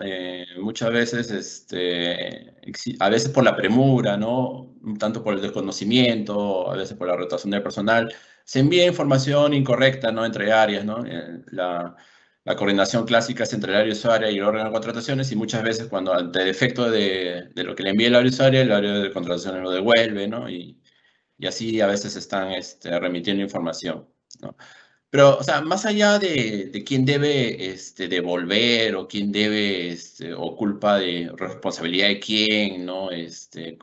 De trasladar esa información, a mí me gustaría centrarme en una idea que va un poquito más allá, ¿no? O sea, que más allá de las responsabilidades que puedan haber, ¿no? Respecto del traslado de cierta información, se debe coordinar, digamos, de manera constante, de manera articulada, para que, digamos, estos pasos previos digamos, al procedimiento de selección, ¿no? y a la contratación, se den de manera fluida y de manera tal que no se entorpezca el procedimiento de contratación, ¿no? Y no se dilate, sobre todo, digamos, la convocatoria eventual de un procedimiento de selección, ¿no? A lo que me refiero es que, por ejemplo, ¿no? Si el área usuaria envía información a logística, ¿no? Pero, digamos, por no formular adecuadamente el requerimiento, lo que correspondería es que ambas áreas se acuerden, se sienten, establezcan en una reunión los puntos, digamos, que no están del todo correctos, y queden de una vez cómo es que debe quedar, o sea, los puntos que se deben subsanar para ya no andar en idas y venidas, en yo te devuelvo, tú me devuelves, ¿no? En la formulación del requerimiento, ¿no? Si el área usuaria por determinados motivos no lo formula adecuadamente, por no contar con el personal o con el conocimiento adecuado, el órgano de contrataciones puede emplear esa labor de colaboración e instruir, ¿no? al área usuaria para, digamos, la formulación de requerimiento. Y si es que por A o B no existe, digamos, personal que, digamos, pueda, digamos, implementar correctamente, ya sea por un tema que sea muy especializado y no se tengan los conocimientos, se puede acudir, ¿no? Se puede acudir a otras áreas, ¿no? O se puede acudir, digamos, ya a otras fuentes. Ya se puede, en fin, se puede contratar algún experto, ya la entidad, ahí se tiene que ver un poco cómo es que se maneja eso, se puede acudir al mercado también para, digamos, definir cómo es que se debe elaborar un requerimiento, ¿no? Porque no es algo malo tampoco, pues, que nadie, o sea, no todos sabemos todo, ¿no? O sea, todo está en constante evolución y muchas veces requerimos el mercado también para establecer adecuadamente nuestros requerimientos. Entonces, más allá, como señala la pregunta, ¿no? Si es el deber de devolver o no el pedido, ¿no? Que hace el área usuaria, digamos, la idea que me gustaría compartir es que se puede devolver, obviamente sí, ya depende cómo se organiza internamente la entidad, pero lo ideal es que se coordine y se vean soluciones para que, digamos, se establezca adecuadamente el requerimiento y no se entorpezca la contratación, ¿no? Porque a veces entre esas devoluciones pasan días, semanas y las contrataciones se dilatan innecesariamente, ¿no? Perfecto. Gracias por tu respuesta. Siguiente consulta. ¿Es posible que el área usuaria sugiera y sustente los motivos para que la contratación de un bien o servicio se realice por modalidad directa?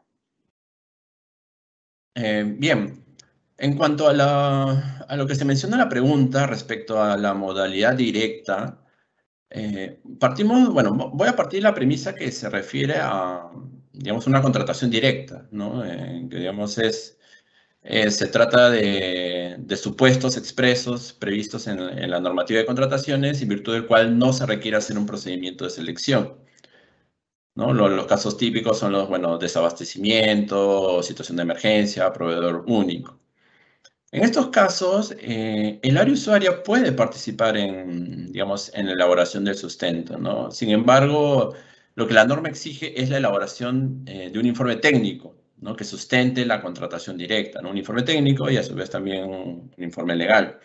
En lo que corresponde al aspecto técnico, si bien es cierto, logística o el órgano encargado de las contrataciones es quien elabora este informe, digamos, mucho del insumo del cual necesita, digamos, el área de contrataciones parte de lo que le brinda el área usuaria, ¿no? Entonces, nuevamente, ahí hay un tema de coordinación, de traslado de información entre áreas, pero el área usuaria, a final de cuentas, sí puede, digamos, brindar información relevante y técnica para, digamos, el sustento de lo que va a ser una contratación directa, ¿no? Esto, obviamente, como le digo, se hace en coordinación con el órgano de contrataciones. Ellos son finalmente quienes emiten el informe, pero el área usuaria perfectamente puede participar en virtud al conocimiento y la especialización que tiene sobre el objeto. Bien, ¿Sí? siguiente consulta. La siguiente dice, ¿es posible que el área usuaria consigne el monto del bien o servicio en la formulación de su requerimiento? Bien, esta pregunta sí, bueno, sí un poco recurrente.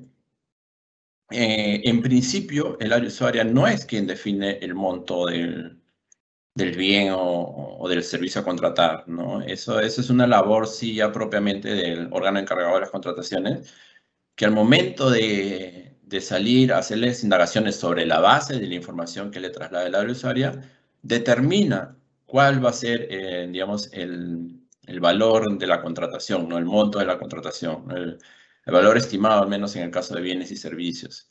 Y ello, digamos, es importante porque, digamos, como es una cadena de actos, lo que primero se debe hacer es bien formular bien el requerimiento y luego salir a ver el monto, ¿no? O sea, si es que yo podría entender tal vez, ¿no? O asumir que el área usuaria lo puede consignar en virtud de una compra anteriormente hecha a un precio histórico, ¿no? O alguna información con que pueda contar, ¿no?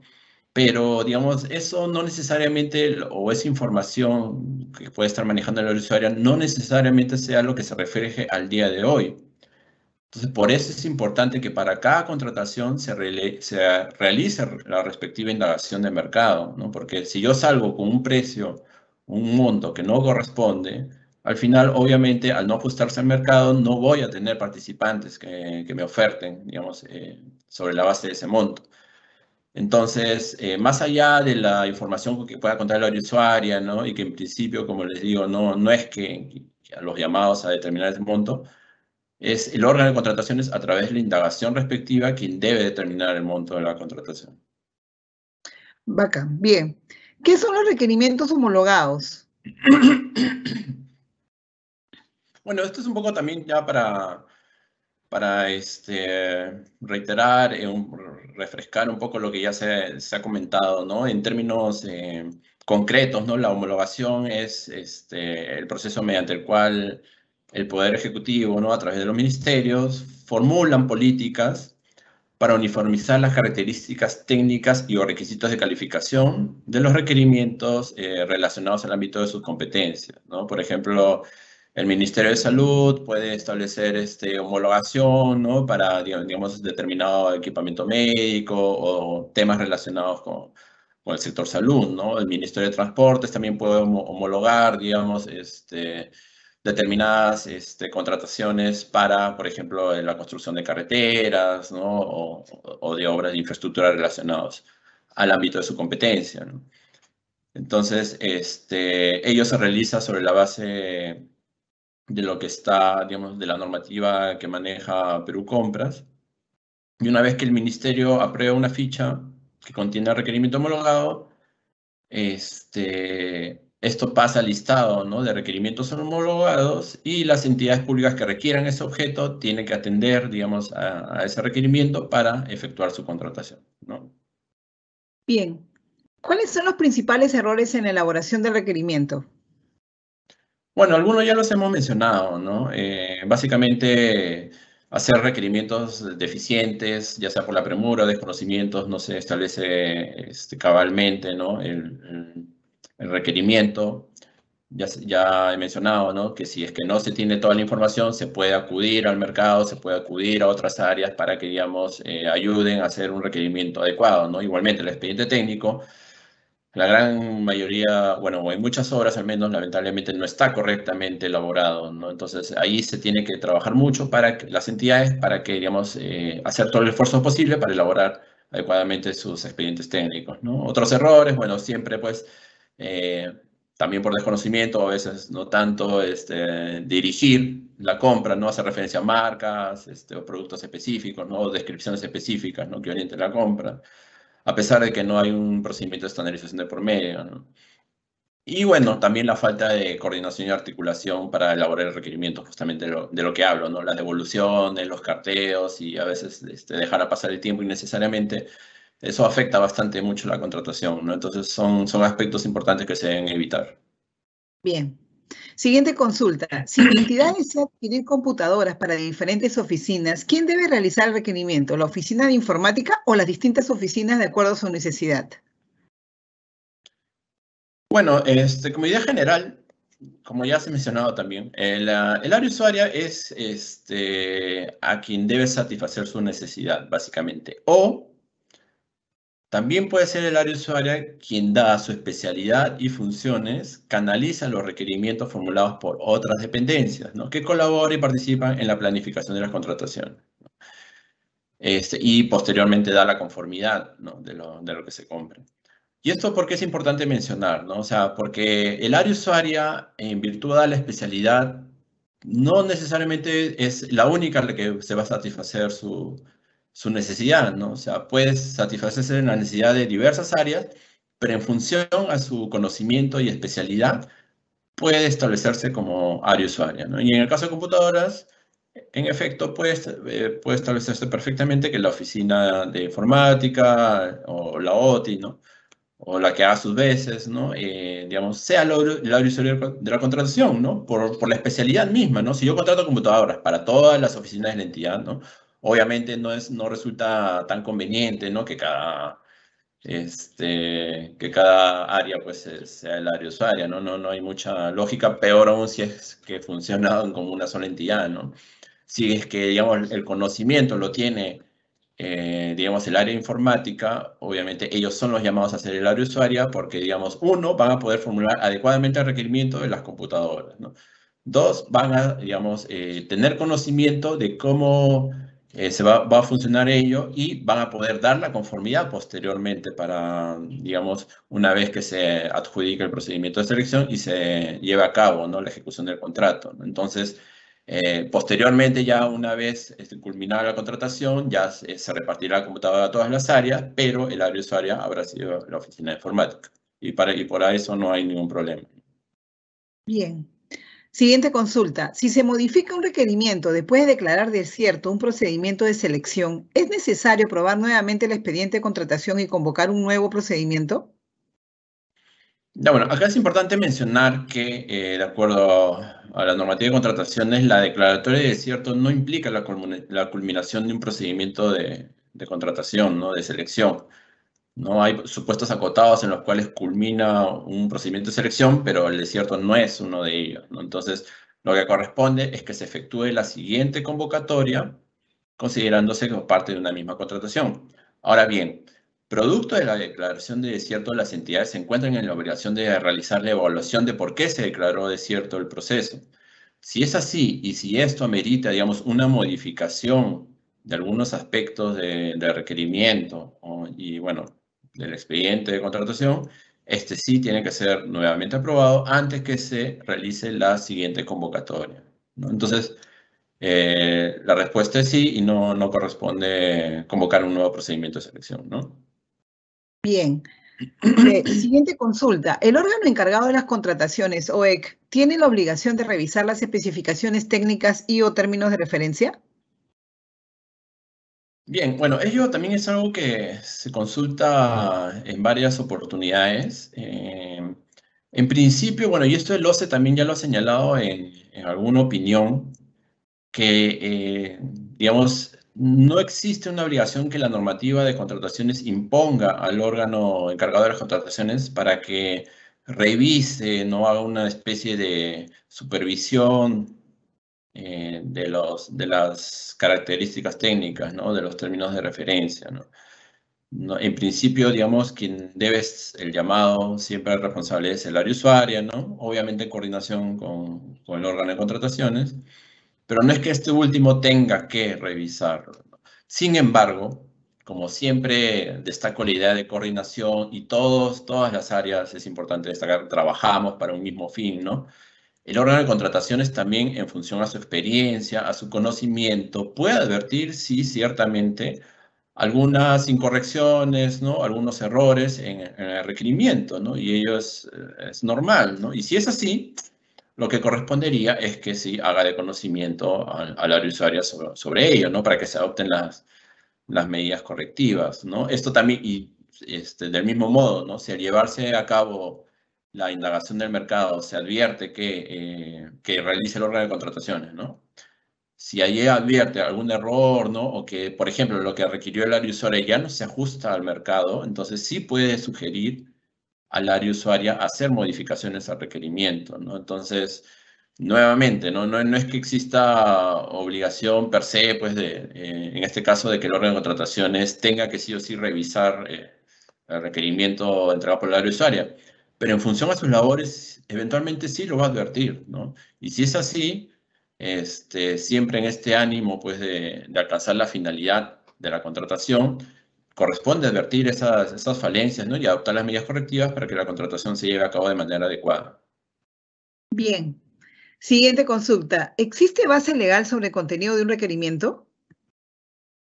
Bien, bueno, también como para recordar un poco lo que ya se ha mencionado, ¿no? En efecto, el requerimiento principalmente está contemplado en el artículo 16, ¿no? Del tubo de la Ley de Contrataciones y, digamos, en el artículo 29 de su reglamento, ¿no? El cual señala los conceptos básicos que ya hemos comentado, ¿no? Que este requerimiento está comprendido por las especificaciones técnicas, los términos de referencia, el expediente técnico, así como los requisitos de calificación, ¿no? Y es importante también destacar, nuevamente, que el requerimiento debe tener la justificación de la finalidad pública, ¿no? Y bueno, también toda normativa de obligatorio cumplimiento al objeto, ¿no? Si hay normas técnicas obligatorias, si hay normas que se deben observar obligatoriamente, digamos, estas deben estar comprendidas dentro del requerimiento también. Bien. Siguiente consulta. ¿Cuál es el mes del año más apropiado para la formulación del requerimiento? Bien, bueno, esta pregunta sí es, también a veces la hacen de manera recurrente, y existen, o he escuchado varias posturas, ¿no? Sobre ese tema, ¿no? Lo clave, bueno, para comenzar, no sé si muchos de los que están presentes han tenido conocimiento de lo que es el cuadro de necesidades, ¿no? De los requerimientos de bienes, servicios y obras, ¿no? Que se formulan, digamos, a lo largo de un ejercicio para tener en cuenta todos los objetos que se pretenden contratar en el siguiente ejercicio fiscal, ¿no? Digamos, y ello, ¿en dónde aterriza? En la elaboración del plan de contrataciones, ¿no? En el plan anual de contrataciones. Existen otros documentos de planificación, de programación, como el PIA, bueno, el presupuesto institucional de apertura, el POI, etcétera, ¿no? Pero la idea principal que pretendo destacar es que, más allá de establecer una fecha, límite máxima, es que toda compra que se debe realizar se debe planificar lo más que se pueda, ¿no? ¿Qué quiero decir? Si yo ya sé que voy a requerir de acá a un año, digamos, contratar nuevamente un servicio, tengo que estar siempre atento y hacer el seguimiento de que digamos, ese servicio ya tengo que trasladarlo en algún momento, el requerimiento respectivo, para que la compra se haga con la debida antelación. ¿Y a qué me refiero? Uno, proporcionar, digamos, la información respectiva a, digamos, al momento de consolidarse el cuadro de necesidades, digamos, toda la información que pueda abarcar. Segundo, al momento de establecerse el plan de contrataciones del Estado, tengo ya una fecha prevista para, digamos, se consigna una fecha prevista para la convocatoria del procedimiento, ¿no? De ser el caso. Si es así, entonces, teniendo en cuenta, por ejemplo, si se programa una compra para octubre, entonces obviamente yo con la debida antelación debo ya hacer las gestiones necesarias para la convocatoria de ese procedimiento de selección. ¿Qué quiere decir? Que, bueno, no existe un parámetro indicado, ¿no? Pero por lo menos 4, 5 meses antes, bueno, o 3 meses antes, en fin. Con la debida antelación yo ya tengo que hacer mis indagaciones, tampoco, no mucho antes, ¿no? Pero sí, digamos, con un tiempo prudencial para que la convocatoria del procedimiento de selección se realice de manera oportuna, ¿no? Dependiendo de lo que se haya programado en el plan anual de contrataciones. Ahora, también pueden surgir requerimientos de manera imprevista, ¿no? De acuerdo a una necesidad urgente, alguna norma que se haya emitido y que me obliga a comprar determinado objeto, ¿no?